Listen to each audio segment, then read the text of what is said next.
안녕하세요. 사연을 부탁해입니다. 오늘의 사연을 소개하겠습니다.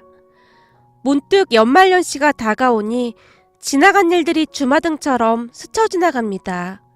아주 오래전에 보육원에 맡겨졌던 저는 많은 사람들의 도움으로 보육원을 나와서 한 공장에 취업을 했습니다. 다행히도 보육원 원장님은 그런 사람이 없다고 할 정도로 좋은 사람이었기에 제가 지낼 수 있는 곳을 백방으로 알아봐줬거든요. 공장의 환경은 열악한 편이었지만 그때 당시 제게는 다른 선택의 여지가 없었습니다. 어느 날 원장님이 제게 조용히 말했거든요.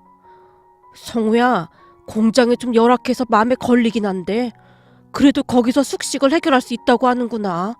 우선 거기서 지내면서 돈을 좀 모아서 다른 곳으로 옮기던지 하자. 알겠어요, 원장님. 그리고 걱정하지 마세요. 거기서도 성실하게 잘 할게요. 이럴 땐 내가 돈이 엄청 많았으면 좋겠구나. 니들을 그런 열악한 환경으로 보낼 때마다 내 가슴이 미어지는구나. 아니에요. 그동안 원장님 덕분에 여기서 잘 지냈는걸요. 제가 첫 월급 타면 원장님 점퍼랑 좋은 장갑 꼭 사올게요. 점퍼는 무슨 점퍼야. 됐으니까 악착같이 돈이나 뭘 생각해. 나도 더 좋은 일자리 있는지 계속 알아보마. 원장님의 얼굴에 근심 걱정이 가득해 보였습니다. 원장님은 항상 그렇듯 보육원 아이들이 나이가 차서 그곳을 떠날 때마다 얼굴에 근심이 가득한 채 당신이 돈이 없어서 도와주지 못한다며 미안하다는 말을 반복하곤 했습니다. 그런 원장님 덕분이었을까요? 다행히 보육원을 나간 사람들은 다들 열심히 잘 살고 있었습니다. 그렇게 저도 보육원을 나온 뒤 공장에서 정말 열심히 일을 배웠어요. 아무래도 처음에는 일이 서툴다 보니 힘들 수밖에 없었는데요. 시간이 가면 갈수록 일이 익숙해져 가기 시작했고 많진 않지만 돈도 조금씩 모을 수가 있었습니다. 그러던 어느 날 원장님과의 약속을 지키기 위해 시장에서 나름 괜찮아 보이는 점퍼와 장갑을 사서 원장님을 찾아갔습니다. 저를 보자마자 원장님이 눈물까지 글썽이며 뛰어오셨는데요. 성우야, 너 몸은 괜찮은 거니? 고생이 많지? 아니에요. 이제는 일도 많이 익숙해져서 칭찬도 받는걸요? 그게 정말이니? 고맙다, 고마워. 너 밥 안 먹었지? 얼른 들어가서 밥 먹자. 저 그동안 원장님의 그 말이 진짜 많이 그리웠어요. 밥 먹자 그 말이에요. 그랬니? 하긴 내가 니들한테 그 말을 가장 많이 한 것 같긴 하구나. 그 말에서 그동안 한 번도 본 적 없는 엄마 아빠의 마음이 느껴졌거든요. 만약 우리 엄마 아빠가 계셨다면 나한테 그랬겠지? 하는 생각이 들었어요. 이 녀석이 별 시덥지 않은 소리를 하고 있어. 춥다. 얼른 들어가자. 원장님이 저를 데리고 안으로 들어갔습니다. 그렇게 제가 가지고 간 것들을 주섬주섬 꺼냈는데요. 원장님이 입고 계신 그 점퍼 말이에요. 제가 초등학교 다닐 때도 입고 계셨던 건 알고 계세요? 그것도 산 것도 아니고 봉사활동 오신 어떤 분이 원장님이 너무 추워 보인다며 억지로 입혀주고 간 거잖아요. 그걸 아직까지 입고 계신 거예요. 그걸 기억하고 있었니? 그럼요. 그때 그 점퍼 주시던 분이 원장님한테 그거 입혀주던 모습이 절대 잊혀지지가 않는걸요. 그래서 제가 이번에 원장님 점퍼 새로 사왔어요. 막 비싸거나 그런 건 아닌데 엄청 따뜻하다고 했어요. 한번 입어보세요. 돈도 없는데 뭐 한다고 이런 걸 사왔어. 절대 돈 함부로 쓰지 마라. 고생고생해서 번 돈을 이리 쓰고 다니면 어떡하니. 한 번만 더 그러면 진짜 화낼 거다. 알았어요. 이번 한 번만 봐주세요. 라며 제가 원장님께 점퍼를 입혀드렸는데요. 다행히 사이즈가 잘 맞아 보였습니다. 점퍼를 입고 원장님이 쑥스러운 듯이 웃고 계셨는데 아마도 원장님은 그 점퍼를 또 10년이 넘도록 입고 다니겠지 하는 생각에 가슴이 뭉클해졌습니다. 그리곤 제가 가지고 간 과자와 빵을 보육원 아이들에게 나눠줬는데요. 그게 뭐라고 아이들의 얼굴에 행복한 웃음이 가득했습니다. 그 뒤에도 저는 보육원을 가끔 방문해서 아이들 먹을 것을 가져다 주곤 했어요. 그렇게 저는 성실히 잘 살아가고 있었습니다. 그러다 보니 돈도 조금씩 모아지기 시작했고 얼마 뒤에는 비록 월세에 지하긴 했지만 방도 하나 마련할 수가 있었어요. 아무래도 더 좋은 조건의 회사로 옮기려고 하다 보니 회사 근처에 방이 필요했거든요. 새로 옮겨간 회사에서도 나름 인정을 받으며 정말 열심히 살았습니다. 그러던 어느 날 같은 보육원에서 지냈던 선이가 저를 찾아왔어요. 선이는 어릴 때부터 제가 마치 친동생처럼 돌봐준 동생이었어요. 선이의 부모님이 하루아침에 교통사고로 세상을 떠났다는데 친척들 중에 선이를 맡아주겠다는 사람이 아무도 없었다고 하네요. 그랬기에 선이는 처음 한동안 보육원에 적응을 하지 못한 채 밤마다 악몽에 시달리며 원이 떠내려가라 울어대곤 했습니다. 그런 선이가 안타까웠던 모양으로 원장님이 제게 선이를 잘 좀 봐달라고 부탁을 했었기에 저는 마치 제 여동생 마냥 선이를 챙기곤 했어요. 그런 선이가 몇 달 일해서 번 돈으로 제게 밥을 사주겠다고 찾아왔어요. 아마도 하늘 아래 의지할 사람이라고는 저밖에 없었으니 그랬을 수밖에 없었겠지요.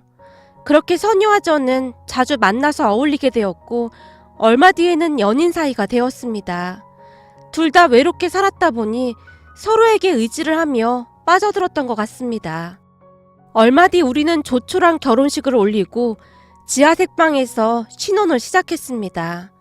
비록 경제적으로 풍족하진 않았지만 우리는 하루하루 행복한 시간을 보내고 있었어요. 세상에 태어나서 처음으로 가족이라는 울타리가 생겼으니 밥을 먹지 않아도 배가 불렀고 그저 행복하기만 했습니다. 그러던 어느 날 아내 선이가 임신까지 하게 되면서 우리는 더욱 행복한 시간을 보내고 있었어요. 둘이 열심히 벌어서 돈도 꽤 모아놨었기에 지하세방에서 작은 빌라 투룸으로 이사도 했습니다. 비록 작은 빌라였지만 지하세방에서 살던 우리 부부에게는 지상 낙원이었다고 해도 과언이 아닐 정도로 좋아 보이기만 했어요. 그렇게 우리는 더 이상 불행 같은 것이 찾아오지 않을 것만 같았어요. 아니죠. 다시는 불행이 찾아오지 않기를 간절히 바라고 또 바랐습니다. 하지만 우리 부부의 간절한 바람에도 불구하고 불행은 하루아침에 우리를 휩쓸고 지나갔는데요.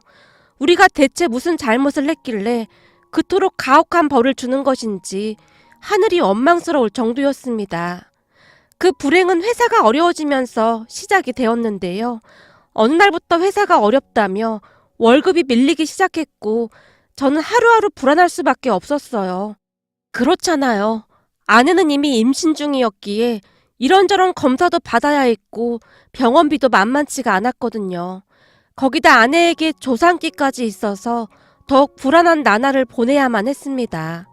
그런데 그 와중에 회사에서 월급까지 주지 않았으니 정말이지 눈앞이 깜깜할 수밖에 없었는데요. 그렇게 월급이 6개월이나 밀려 있었지만 밀린 월급을 받아야 했기에 다른 곳으로 옮길 수도 없는 노릇이었습니다. 그때 당시 사장이란 사람이 반드시 밀린 월급을 주겠다고 호언장담했으니까요. 하지만 그런 사장의 말에도 불구하고 얼마 지나지 않아 회사가 부도가 났고 퇴직금은 고사하고 그동안 밀린 월급조차도 받지 못한 채 회사를 나와야만 했습니다. 아내는 몸이 좋지 않아서 계속 병원 신세를 지고 있지 6달씩이나 월급은 못 받았지. 뭘 어찌해야 할지 전혀 모르겠더라고요. 그 와중에 일자리도 알아보느라 하루하루가 어떻게 지나가고 있는지조차 모를 정도였으니까요.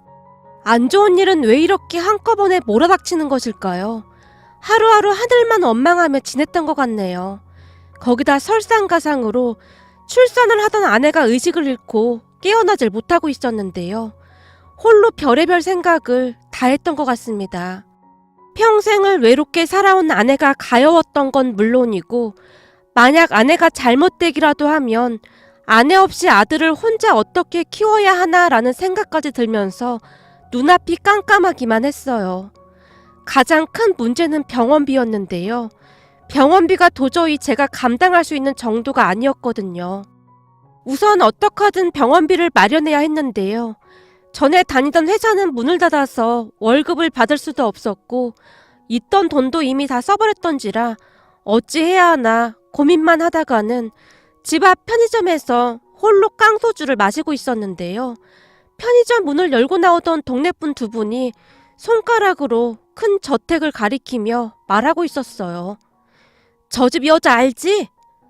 글쎄, 그냥 오며 가며 얼굴 정도만 봤었지. 근데 그건 왜 물어? 저 집이 엄청 부자인 건 잘 알고 있지? 그거야 이 동네에서 모르는 사람이 있던가? 다 알고 있는 사실이잖아. 맞아. 다들 알고 있는 사실이긴 하지.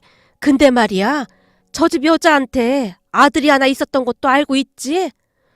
그 아들이란 사람도 그냥 오며 가며 스쳐 지나갔던 것뿐이지. 알고 말고 할 것도 없지 뭐. 세상에나 그 아들이 얼마 전에 암으로 세상을 떠났대. 뭐? 암으로? 참 사람 인생 모르는 거라고 하더니 너무 갑작스럽긴 하네. 그니까 말이야. 근데 저 여자한테 자식이라고는 그 아들 혼자였잖아. 남편 먼저 떠나보내고 홀로 악착같이 키워낸 아들이 그리 떠났으니 저 여자 심정이 어떻겠어. 그리고는 갑자기 목소리를 낮추더니 그 아주머니 집안에 대해 뒷말을 하기 시작했어요. 그 아들이 결혼을 했었거든. 그 며느리가 그 아주머니 재산을 노리고 있다는 말이 파다해. 사람들이 말을 해도 꼭 그렇게 말을 하더라. 누가 봤대? 재산을 노리고 있는 걸? 사람들이 모질어도 너무 모지네. 아니지. 내 말 아직 안 끝났거든. 잘 들어봐. 나도 이건 그냥 아름아름 들은 건데 그 며느리가 자기 남편이 세상 떠나기 전부터 남자 관계가 아주 복잡했다잖아. 그러다 그 여자 아들이 암에 걸려서 입원을 했는데 그때부터는 며느리가 아주 대놓고 바람을 피워댔다고 하더라고. 뭐? 바람? 아니 남편이 암투병을 하고 있는데 바람을 피웠다 그 말이야? 그렇다니까. 다들 쉬쉬하고 있긴 한데 그 집 여자는 모르고 있는 눈치야. 그 여자가 돈 많은 거 알고 있으니 며느리가 그 돈 빼앗아 가려고 아주 난리도 아니래. 세상 참 말세다 말세야. 그런데 문제는 그 사람들의 대화를 듣고 있는 동안 제 머릿속에서는 그 사람이 엄청난 부자래. 그 큰 집에서 혼자 살고 있다잖아. 그 말만이 맴돌 뿐이었습니다. 당장 아내의 병원비와 내 아들을 먹여 살려야 한다는 생각밖에 없었거든요. 그렇게 멍한 정신으로 집으로 돌아가던 길에 제가 하늘을 향해 소리쳤어요. 내가 뭘 그렇게 잘못했어? 부모도 없이 보육원에서 살다가 이제야 살만했는데 그게 그렇게 못마땅하던가? 대체 내가 뭘 그렇게 잘못했길래 나한테 이러냔 말이야. 당신은 모르는 게 없는 사람이라며. 그때 당시에는 그저 억울하고 또 억울하기만 했기에 하늘에 대고 마치 미친 사람 마냥 마구마구 소리를 지르다가는 그 자리에 주저앉아 대성통곡을 했습니다. 지나가던 사람들이 다들 쳐다보고 있었지만 창피함을 느낄 수조차 없을 만큼 절박하고 비참하기만 했어요. 다음날 눈을 떴는데 어제 편의점에서 대화를 하던 그분들의 말이 잊혀지지가 않았어요. 그리곤 절대 하지 말아야 할 생각을 하고 말았는데요. 그토록 부잣집이라면 집에 돈도 많겠다라는 생각이 들었거든요. 하지만 한편으로는 네가 제정신이야? 라며 제 머리를 툭툭 치기도 했지만 그 부잣집 생각이 머릿속을 떠나질 않았어요. 우선 어떻게 해서든 아내와 아들을 살리는 게 먼저라는 생각만 가득했거든요. 그렇게 저는 그날부터 밤 늦은 시간에 그 집 앞을 서성이기 시작했습니다. 딱 한 번이야. 내 아내와 아들을 위해서 어쩔 수 없이 하는 거야. 홀로 자기 합리화를 시키면서 계획을 짜기 시작했습니다. 3일쯤 지켜보니 정말로 그 큰 집에 아주머니 혼자 사는 게 분명해 보였어요. 간혹가다 아주머니를 볼 때마다 왠지 모르게 눈에 초점이 없어 보였다고 해야 할까요? 넋이 나가 있어 보였다는 말이 더 정확한 표현일 듯 싶네요. 그런 아주머니를 보며 더욱 확신이 생기기 시작했고 며칠 후 저는 그동안 생각했던 계획을 실행에 옮기기 시작했습니다. 우선 며칠 동안 지켜본 결과 그 집 담이 그리 높지 않다는 것을 알게 되었고 사전에 밟고 올라갈 수 있는 것을 근처 안 보이는 곳에 숨겨뒀어요. 그리고는 비까지 추적추적 내리던 어느 날 밤, 저는 미리 숨겨뒀던 박스를 꺼내서 담 밑에 두고는 그걸 밟고 집 담장을 넘고야 말았어요. 지금 생각해보면 얼마나 어리석은 짓이었는지 다시 떠올리고 싶지도 않지만 이미 이성이 마비된 제 눈에는 아무것도 보이는 게 없었어요. 담장을 넘어서 현관 옆쪽에 큰 거실 창문을 확인해 봤는데 의외로 창문이 쉽게 열렸습니다. 아주머니가 워낙 넋이 나가 있어 보였기에 문단 속에도 별 관심이 없는 듯 해 보였기에 창문이 열려 있을 것이라고 생각은 하고 있었지만 너무나 쉽사리 열려서 조금 놀라기까지 했답니다. 그렇잖아요. 태어나서 처음 해보는 도둑질인데 모든 게 너무나 쉽사리 진행이 되니 오히려 불안감이 엄습할 정도였거든요. 그렇게 입에는 작은 후레쉬를 꽉 문 채 엉금엉금 기다시피 집 안으로 들어갔어요. 그리고 떨리는 손으로 거실 서랍장부터 천천히 뒤지기 시작했습니다. 거실 서랍장에는 아무것도 없었기에 마음이 다급해지기 시작했어요. 뭐라도 가지고 그곳을 빨리 빠져나가고 싶은 생각뿐이었거든요. 하지만 큰맘 먹고 들어갔는데 그냥 나올 수도 없는 노릇이었기에 제가 숨을 죽인 채 눈앞에 보이는 방문을 살며시 열었어요. 그리고는 가지고 간 후레쉬로 여기저기 비췄는데요. 우선 침대 위에는 아무도 없었습니다. 다행이다라고 생각하며 슬금슬금 다시 발걸음을 떼고 있었는데요. 순간 바닥에 무엇인가가 밟혔어요. 놀란 제가 급히 후레쉬를 방바닥으로 비췄는데요. 그냥 맨 방바닥에 사람이 누워있는 게 아니겠어요? 그러니까 이불도 베개도 없이 그냥 맨 방바닥에 누워서 멍한 눈빛으로 천장만 바라보고 있었습니다. 그 모습이 어찌나 기괴하고 놀랍던지 제가 그만 후레쉬를 놓친 채 뒷걸음질을 치다가는 고꾸라지고 말았는데요. 쿵 하는 소리와 함께 잠깐 정신이 아득해졌습니다. 그리고는 그 기괴한 사람 옆에 나란히 누워있는 꼴이 되었답니다. 빨리 그곳을 도망쳐 나오고 싶었지만 손발만 덜덜 떨고 있었어요. 마치 자다가 가위에 눌린 사람 마냥 소리도 낼 수 없었고 몸도 움직여지지가 않았거든요. 깜깜한 방 안에서 정적이 흐르는가 싶더니 여자 목소리가 들려왔어요. 사는 게 힘들지? 많이 힘들어? 왜? 돈이 필요해서 왔어? 그 말에 제가 덜덜 떨면서 아무 말도 못하고 있었는데요. 아주머니가 너무나도 평온한 목소리로 제게 다시 물었어요. 이 방엔 뭐 가져갈 것도 없어. 예전에 우리 아들이 지내던 곳이거든. 우리 아들이 말이야. 머리가 보통 좋은 게 아니었어. 대학도 명문대를 나왔고 말이야. 제가 아무런 대꾸도 하지 못한 채 여전히 덜덜 떨고 있었지만 그 아주머니가 계속해서 말을 이어갔어요. 나 혼자 말이야. 아들 하나 보고 죽을 고비를 몇 번이나 넘겨가면서 애지중지 키웠는데 우리 아들이 말이야. 갑자기 세상을 떠났지 뭐야. 세상에 이렇게 억울한 일이 어딨어 그래? 대체 내가 뭔 죄를 그렇게 지었다고 나한테 이러는 거냐고.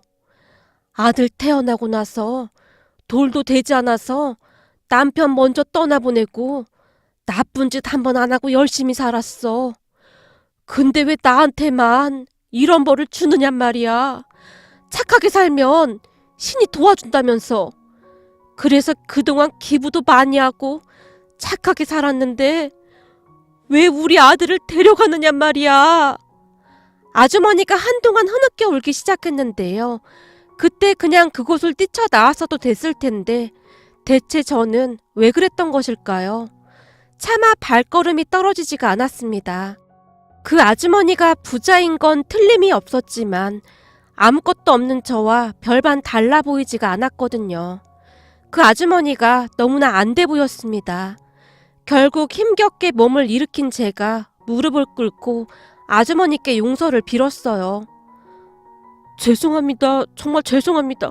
한 번만 용서해 주십시오. 아내가 사경을 헤매고 있는데 병원비가 없어서 그랬습니다. 정말 죄송합니다. 그랬겠지. 목소리 들어보니 젊은 사람 같은데 남의 집 담을 넘을 정도였다면 무슨 사연이 있었겠지. 괜찮네. 저기 반대편 안방에 들어가면 서랍장이 하나 있을 거야. 거기에 금부치가 몇 개 있으니까 가지고 가서 병원비에 보태게. 네?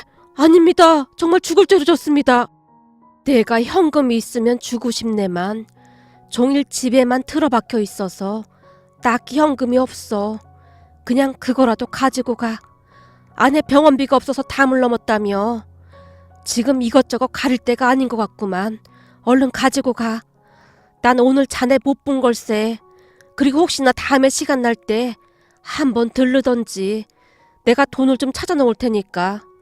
죽지 못해 살고 있는데 그 돈이 다 무슨 소용이겠나. 다음에 다시 한번 찾아와. 내가 돈 찾아 놓을 테니. 아주머니가 여전히 평온한 목소리로 말을 하고 있었어요. 아주머니 말대로 물불을 가릴 때가 아니었기에 제가 아주머니에게 떨리는 목소리로 말했어요. 정말 죄송합니다. 그래 주신다면 평생 이 은혜 잊지 않겠습니다. 제가 무슨 일이 있어도 꼭 갚겠습니다. 정말 죄송합니다. 그리고는 떨어뜨린 후레쉬를 들고는 그곳을 나와 반대편 방으로 들어가서 서랍장 안에 있던 금부치들을 챙겼는데요. 그러는 동안 눈물이 끝도 없이 흘러나오고 있었습니다. 금부치들을 주머니에 넣다 말고 결국 제가 큰 소리로 흐느끼고 말았는데요. 그 울음소리를 들었던 것인지 뭔 놈의 도둑놈 간땡이가 그래. 도둑질하러 와서 울긴 왜 울어. 다 챙겼으면 얼른 나가. 나 자야 하니까. 라며 아주머니가 큰 목소리로 말하는 소리가 들렸어요. 그런 아주머니로 인해 어안이 벙벙해진 채 제가 주섬주섬 그 집을 나왔는데요. 집으로 돌아가면서도 눈물이 멈추질 않을 정도였어요. 그렇게 집에 돌아온 저는 홀로 방 안에서 무릎을 꿇고는 얼마나 울었는지 기억조차 나지 않네요. 어느 순간 쓰러지듯 잠이 들었으니까요. 다음날 떨어지지 않는 발걸음으로 금부치를 정리해서는 병원비를 냈습니다. 그날 보니 꽤 많은 양의 금부치였더라고요. 그렇게 며칠이 더 지났을까요? 의식이 없던 아내가 기적처럼 눈을 떴다는 소식이 들려왔습니다. 아내가 눈을 떴다는 말에 그동안 원망 가득하던 마음이 한순간에 사라졌는데요. 사람의 마음이 참 간사한 것이라고 하더니 세상이 그렇게나 아름다워 보일 수가 없었어요. 그 뒤 저는 아주머니 집을 몇 번이나 찾아갔지만 용기를 내지 못하고 주변을 어슬렁거리다가 그냥 돌아오곤 했습니다. 다만 갈 때마다 대문 앞에 떡이나 빵 같은 것을 몰래 두고 왔을 뿐이었어요. 그날도 늦은 밤 괜시레 그 아주머니 집 앞을 서성이고 있었는데요. 뒤에서 인기척이 들리더니 아주머니의 목소리가 들려왔어요. 갖다 준 떡이랑 빵은 잘 먹었네. 왔으면 들어올 것이지. 뭘 그렇게 멀뚱멀뚱거리고 서 있어. 내가 그날 도둑질하다가 질질 짤 때부터 알아봤어. 그렇게 맘 약한 사람이 대체 도둑질을 어떻게 하려고 담을 넘었어. 정말 죄송합니다. 그때 그 금부치 값은 나중에 꼭 갚겠습니다. 그러던가 말던가. 그건 그렇고 그 손에 든 건 뭔가? 오늘도 뭐 먹을 걸 가지고 온 건가? 그때 그 떡이 아주 맛있던데. 내가 찹쌀떡을 좋아하는 걸 어찌 알고 사왔어 그래? 그건 우리 아들밖에 모르는 건데 이제 보니 나이도 우리 아들이랑 비슷하겠구만. 찹쌀떡 좋아하세요? 저도 찹쌀떡을 제일 좋아합니다. 너무나도 아무렇지도 않게 말하는 아주머니로 인해 저도 모르게 그 말이 툭 하고 튀어나왔어요. 우선 들어가자고. 집 안에 들어갔더니 아주머니가 제게 물었어요. 밥은 먹었고? 그게 아직 못 먹었습니다. 가다가 편의점에서 컵라면 하나 사 먹으면 됩니다. 아무리 힘들어도 밥은 잘 챙겨 먹어. 가장이 건강해야 가족을 챙길 거 아냐. 식탁에 앉게나. 집에서 요리를 한 게 얼마만인지 모르겠구만. 혹시 청국장 좋아하나? 우리 아들이 청국장을 좋아해서 내가 청국장 하나는 아주 기가 막히게 끓이거든. 네, 저는 아무거나 다 잘 먹습니다. 라며 제가 염치도 없이 식탁에 앉았는데요. 아주머니가 급히 청국장을 데우고 냉장고에서 반찬을 꺼내더니 밥상을 차렸습니다. 그리곤 둘이 마주 앉아서 식사를 했어요. 어찌나 맛이 있던지 그때 먹은 밥이 그동안 먹어본 것 중에 제일 맛있었던 것 같습니다. 밥을 먹다가 순간 눈물이 터져 나왔고 제가 눈물을 훔치며 허겁지겁 밥을 먹었는데요. 뭔 놈의 가장이 시도 때도 없이 눈물을 흘려. 그래서 이 험한 세상 살아가겠어? 그나저나 아내는 어찌 됐어?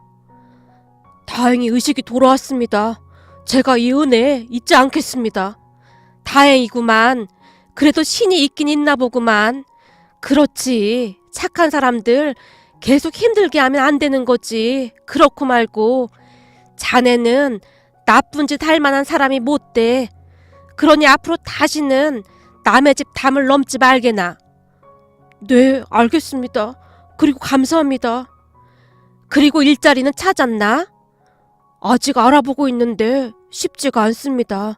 이제 아내 의식도 돌아오고 했으니 본격적으로 알아볼까 합니다. 여기로 한번 전화해보게나. 내가 미리 연락해놨으니까 가면 바로 일할 수 있을 거야. 네? 여기가 어딘데요? 전에 나한테 도움을 좀 받은 사람인데 살면서 꼭 은혜를 갚겠다고 했거든. 자네 덕분에 그 찬스를 이번에 쓸 수 있게 됐고 가서 열심히 일 배워봐. 기술 배워두면 나중에 밥은 먹고 사니까.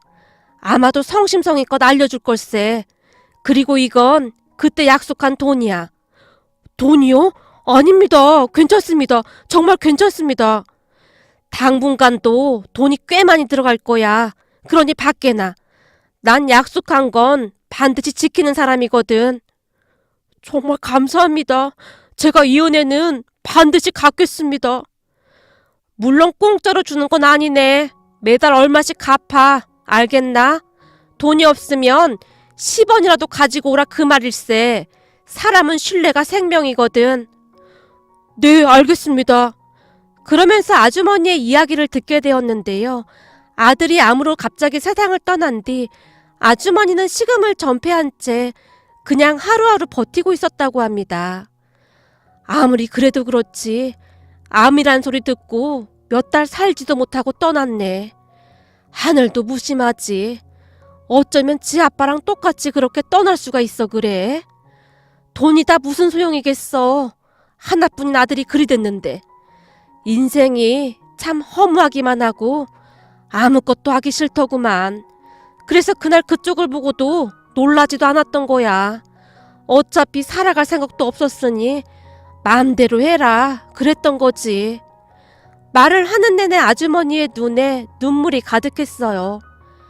아내 병원비가 없다는 말을 듣고 그래 필요한 사람이 쓰는 게 맞지. 그래서 금부치를 다 줬던 거야. 이제는 나한테 아무 쓸모도 없는 것들이었으니까. 근데 며칠 뒤부터 집 앞에 먹을 게 놓여있더구만. 자네가 두고 갔다는 걸 알게 되었지. 그러면서 혹시나 우리 아들이 내가 걱정이 돼서 사람을 보내준 건가 하는 생각까지 들더라고. 그거 보면서 처음으로 살아야겠다는 생각을 했어. 그러니까 자네가 날 살린 거야. 난 그 돈 다 받기 전에는 절대 안 죽을 거거든. 정말 감사합니다. 제가 무슨 일이 있어도 다 갚겠습니다. 라며 벌떡 일어나서는 아주머니에게 허리 숙여 인사를 드렸어요. 그 뒤 저는 아주머니가 소개해준 사람에게 일을 배우기 시작했습니다. 보일러 기사 일이었는데 이게 잘만 배워두면 돈이 된다고 했거든요. 그렇게 저는 많은 분들의 도움으로 다시 일어설 수 있었습니다. 그리고 매달 아주머니에게 돈을 갚아나갔는데요. 어느 날은 아주머니가 우리 가족들을 다 불러서 조용히 말씀하셨어요. 나 혼자 살기에 집이 커도 너무 커. 이참에 우리 집에 들어와서 같이 살자. 네? 이 집에서요? 그래. 그럼 나도 외롭지 않고 니들도 넓은 집에서 애들 잘 키울 수 있을 거 아니야. 그래도 죄송해서 어떻게 그래요? 왜? 나랑 살면 불편할까봐 그래? 걱정 마. 내가 짐이 되진 않을 테니까. 곧 둘째도 태어나는데 몸조리도 해야 하잖아. 그니까 들어와서 같이 살아. 그러면 저희는 너무 좋은데 맨날 민폐만 끼치는 것 같아서요.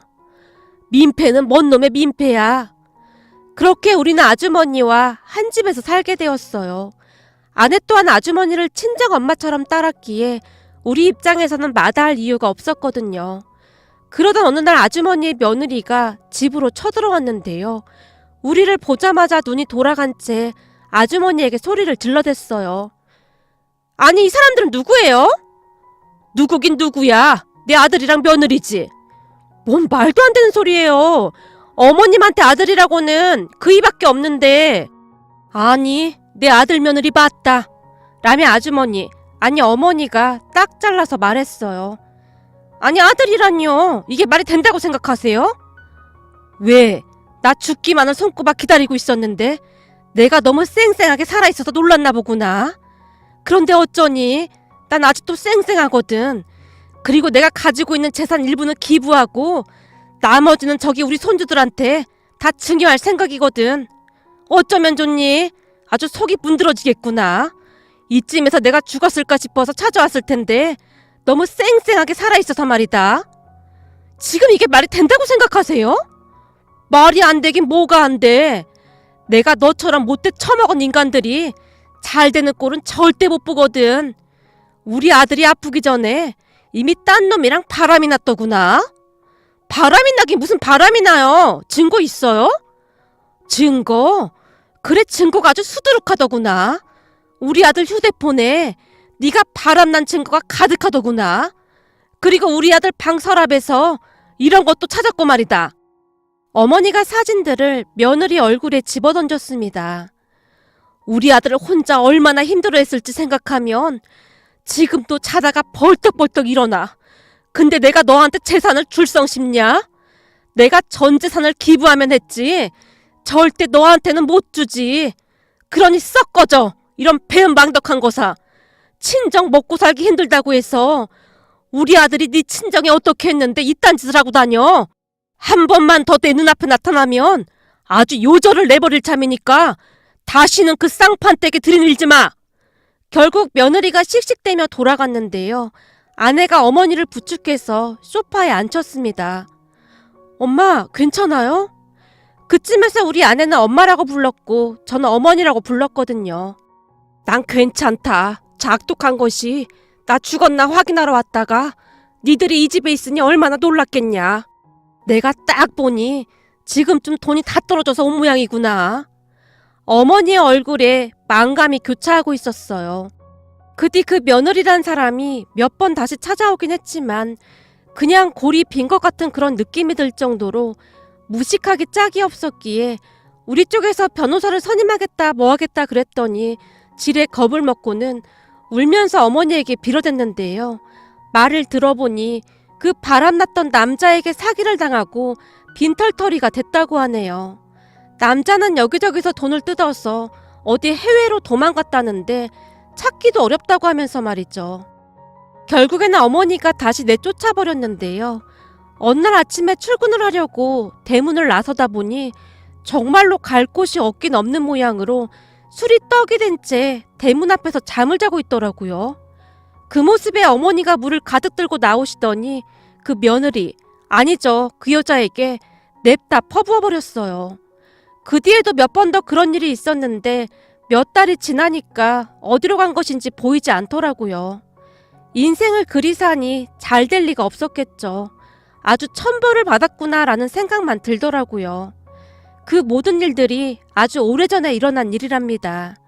우리는 여전히 어머니와 함께 잘 살고 있는데요.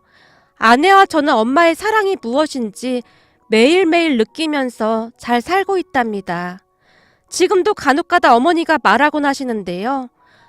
아마도 그때 내가 잘못될까 싶어. 우리 민준이가 너를 보내준 것 같구나. 니들이 없었다면 내가 지금껏 살아다 있었을까 싶다. 하지만 우리 또한 어머니 아니었다면 이렇듯 행복한 가정을 꾸리면서 잘 살 수 있었을까 싶은 생각이 드는데요.